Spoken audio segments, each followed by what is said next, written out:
नमस्कार दोस्तों, आप सभी का हमारे YouTube चैनल मन का वॉइस में स्वागत है। मैं रोज एक शिक्षाप्रद कहानी लेकर आता हूं। चलिए कहानी शुरू करते हैं। सेठ हीरालाल जशवंत नगर के एक बड़े व्यापारी थे। उनका व्यापार पूरे नगर भर में फैला हुआ था। उनके व्यापार का देखरेख एक बहुत ही ईमानदार मुनीम किया करते थे। हीरालाल उन्हें अपने छोटे भाई की तरह ही मानते थे, तो वही मुनीम जी उन्हें अपना बड़ा भाई मानते थे। मुनीम जी बचपन से ही सेठ हीरालाल के घर ही पले बढ़े थे। उनका विवाह तो खुद सेठानी ने ही अपनी मर्जी की लड़की से कराया था।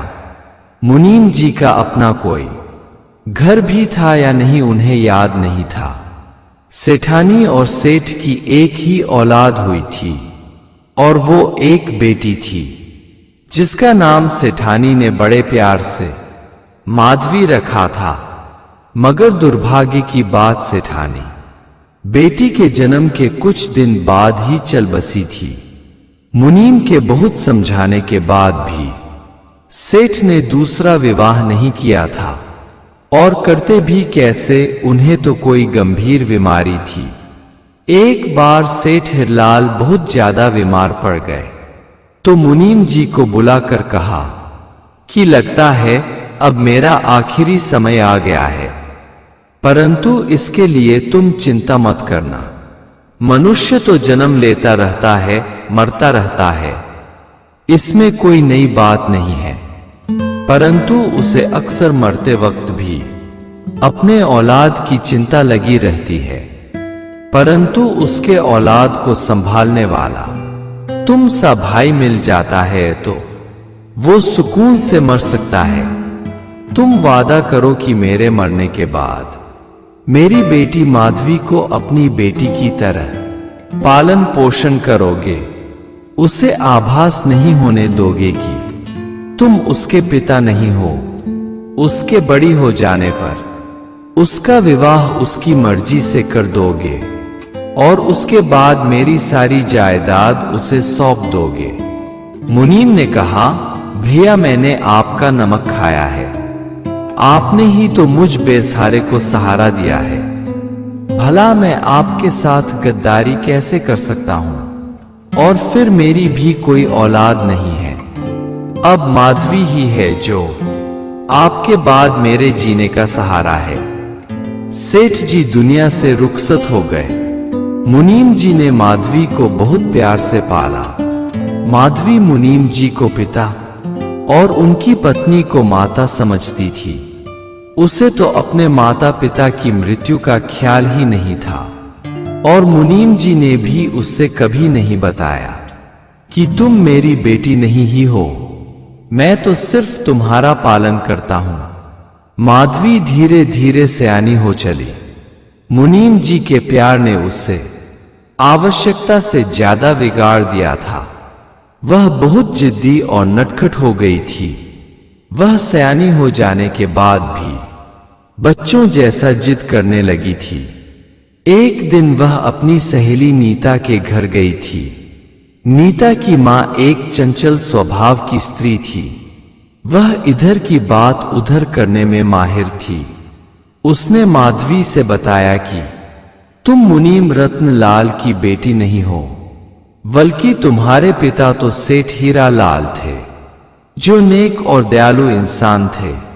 मगर उनके मरने के बाद उनका मुनीम मालिक बन बैठ गया है, परंतु नियम के अनुसार सारी जायदाद की मालकिन तुम खुद हो। लेकिन मुनीम के रहते ये संभव नहीं है। माधवी कम उम्र की लड़की थी। उसके दिमाग में ये बात बैठ गई कि ये मुनीम और उसकी पत्नी मेरे अपने माता पिता नहीं है, और अब ये चाहेंगे कि मेरी शादी किसी ऐरे गैरे से कर सारी जायदाद का मालिक खुद बन जाए। परंतु मैं ऐसा होने नहीं दूंगी। वह अपने घर आ तो गई, परंतु उसका स्वभाव बदल सा गया था।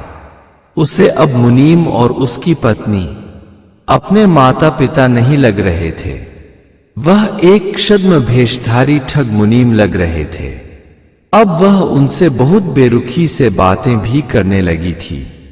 एक दिन मुनीम जी ने पत्नी से कहा कि अब माधवी की शादी कर देने चाहिए।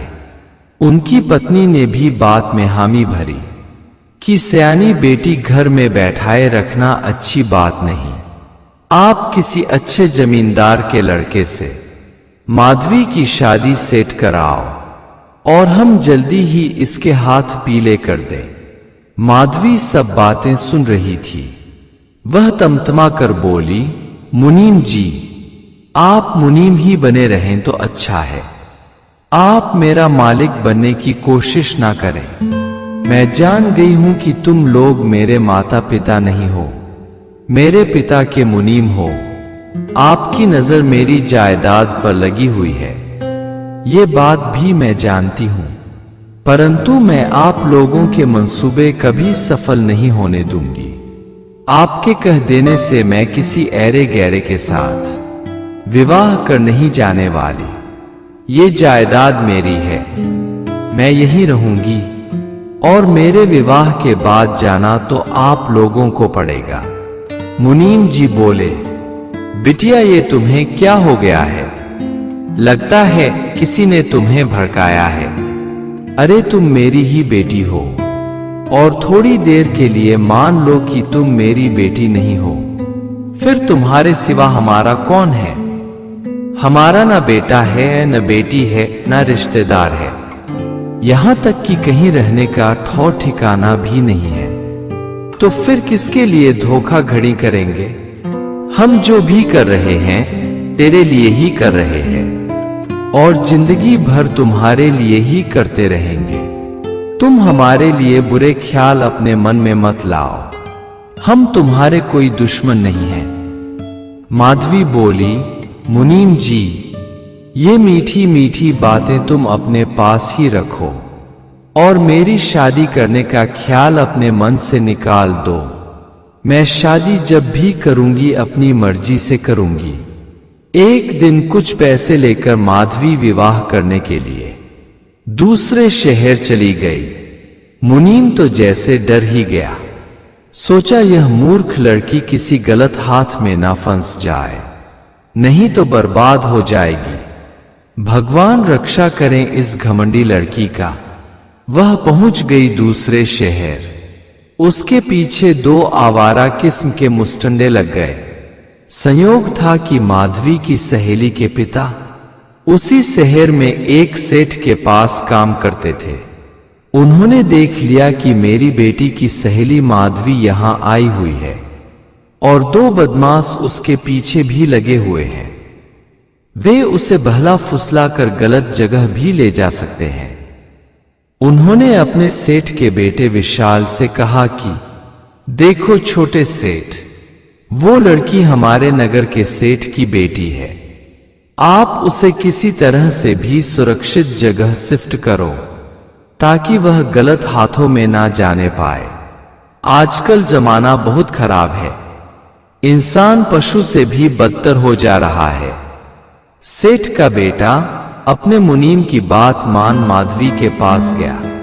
वह एक नौकर का भेष बना चुका था, परंतु उस भेष में भी मुस्टंडे उसे पहचानते थे। देखते ही भाग लिए। दोनों को भागते देख माधवी को समझ में आ गया कि दोनों गलत आदमी थे, मगर यह आदमी अच्छा हो इसका क्या भरोसा। उसने उस आदमी से पूछा, अब तुम कौन हो और यहां क्यों आए हो? तब विशाल बोला, मैं सेठ बनवारी लाल का नौकर हूं और आपकी मदद के लिए आया हूं। अगर मदद चाहिए तो ठीक, वरना जय राम जी की। माधवी को मदद चाहिए था। उस शहर में उसके पहचान का कोई नहीं था, तो बोली, मदद करने के कितने पैसे लोगे? विशाल बोला, आप जितना दे दो। हम तो नौकर हैं, मालिक से पगार पाते हैं। आप खुशी खुशी जो भी दे देंगी मैं ले लूंगा। विशाल माधवी को अपने ही रेस्टोरेंट में ठहराया, खाने पीने इत्यादि का समुचित व्यवस्था कर दिया। 1 हफ्ते तक खूब मजे से रही, परंतु उसे एक चिंता खाए जा रही थी कि वह तो मुनीम से कहकर निकली है कि शादी करने जा रही हूं, परंतु इस अनजान शहर में किससे शादी कर लूं? मुझे इस शहर में जो भी देखता है ललचाई नजरों से देखता है। एक नौकर ही है जो मुझसे प्रेम से बोलता है और मेरे जिस्म को ललचाई नजरों से नहीं देखता। मेरी आवश्यकता की हर चीज कहीं से भी ढूंढ कर ला देता है। पर वास्तव में देखा जाए तो एक अच्छे पति के सभी गुण है उसमें, परंतु दुर्भाग्य से एक नौकर है। जब विशाल सुबह में माधवी को नाश्ता लेकर आया तो माधवी ने उससे अपने दिल की बात कह दी। उससे बताई कि मैं घर से तो विवाह करने निकली थी, परंतु बाद में मुझे ख्याल आया कि किसी अनजाने से विवाह एक पागलपन होगा, परंतु बिना विवाह किए घर लौटी तो मुझे अपनी सहेलियों और घर वालों के सामने अपमानित होना पड़ेगा। तुम कोई चक्कर चलाओ ना, या कोई उपाय बताओ। तब विशाल बोला, आप किसी से 1 माह के लिए टेम्परोरी शादी कर लो। माधवी बोली, ये क्या बकवास करते हो, कहीं ऐसा होता है? विशाल बोला, जी मैडम ऐसा होता है, और सिर्फ दिखाने के लिए ऐसा होता है। उस शादी में पति पत्नी का मिलन नहीं होता। वैसे मैं एक नौकर हूं, मेरे पास जितना अक्ल है उतना बता दिया। आप बड़े घर की बेटी हो, आप मुझसे समझदार भी हो। विशाल के चले जाने पर माधवी सोचने लगी कि नौकर ठीक कह रहा है, मुझे इसी नौकर से टेम्परेरी विवाह कर लेने चाहिए। शाम को जब विशाल आया तो माधवी ने उससे कहा कि तुम मुझसे टेम्परेरी विवाह 1 माह के लिए कर लो। विशाल बोला, भला मैं नौकर ठहरा और आप बड़े घर की बेटी, ये टेम्परेरी विवाह भी जचेगा नहीं। माधवी बोली कि मेरी जैसी हसीन लड़की तुम्हें शादी की ऑफर दे रही है और तुम भाव खा रहे हो, तुरंत तैयार हो जाओ, कल वापस मेरे साथ मेरा पति बनकर तुम्हें मेरे घर चलना है। हाँ, 1 माह के इस काम के कितने पैसे लोगे? विशाल बोला, यही कोई 20,000 दे देना। दोनों सुबह अपने शहर जशवंत नगर आ गए। मुनीम जी खुश हुए कि चलो जैसे भी हो माधवी ने विवाह कर लिया, और लड़का भी बहुत भोला भला है और मेरा तो जाना पहचाना है। मगर एक दिन रात में मुनीम जी ने देखा कि लड़का घर से बाहर सोया हुआ है और माधवी घर के अंदर सोई है। मुनीम जी ने बहुत दुनिया देखी थी, उसे समझते देर नहीं लगी कि यहां भी माधवी सबकी आंखों में धूल झोंक रही है। मूर्ख लड़की को यह भी नहीं पता कि ऐसा लड़का भूंडे से भी नहीं मिलेगा। इस तरह 30 दिन पूरे हुए। विशाल माधवी से मुक्त हो अपने शहर जाने को तैयार हुआ। माधवी ने कहा, तुम जितनी जल्दी हो यहां से निकल जाओ।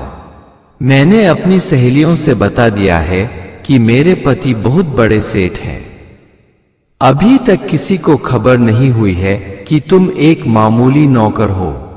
तभी मुनीम जी ने बताया कि बिटिया, जिसे तुम नौकर समझने की भूल कर रही हो और बलात् भगा रही हो, वह कोई नौकर नहीं है, बल्कि रामनगर के सेठ बनवारी लाल के पुत्र विशाल है, और इनकी हैसियत कहीं हमसे ज्यादा है। मैं इनसे और इनके पिता से कई बार मिल चुका हूं। तुम्हारी शादी की बात मैंने इन्हीं से चलाई थी, परंतु तुमने इनकार कर दिया। फिर तुमने इनके साथ नाटक किया, तो तुम्हें परखने के लिए इन्होंने भी तुम्हारे साथ नाटक किया। तुमने इन्हें अपने घर से बाहर चटाई पर सुलाया, इन्हें ठीक से खाने को भी नहीं दिया, एक नौकर जैसा व्यवहार किया। अब ये जा रहे हैं, तुम रोक सको तो उन्हें रोक लो। माधवी के तो जैसे पैर तले की जमीन ही खिसक गई। मुनीम जी उसे फिर से अपने पिता नजर आने लगे। वह मुनीम जी से बोली, पिताजी मुझे माफ कर दो, मैंने आपको गलत समझ लिया था। आप मेरे पिता हो और मरते दम तक मेरे साथ ही रहोगे। अब विशाल को रोकना और मेरा विवाह कराना आपका काम है। पिता ही अपनी पुत्रियों का कन्यादान करते हैं। मुनीम जी ने विशाल से कहा, बेटे इसे माफ कर दो और इसके साथ अपना घर बसाओ। विशाल बोला, चाचा जी मैं 1 माह से अधिक समय तक माधवी के साथ इसे रास्ते पर लाने की कोशिश कर रहा हूं। अब आपके प्रयास से सफलता मिली है। इस प्रकार मुनीम जी ने बहुत धूमधाम से दोनों का विवाह करा दिया। अगर आपको हमारी कहानी अच्छी लगी हो तो हमारे चैनल को सब्सक्राइब करें, लाइक करें और कमेंट बॉक्स में राधे राधे जरूर लिखें। आपसे पुनः मिलते हैं एक नई वीडियो के साथ। तब तक के लिए आपको और आपके पूरे परिवार को राधे राधे।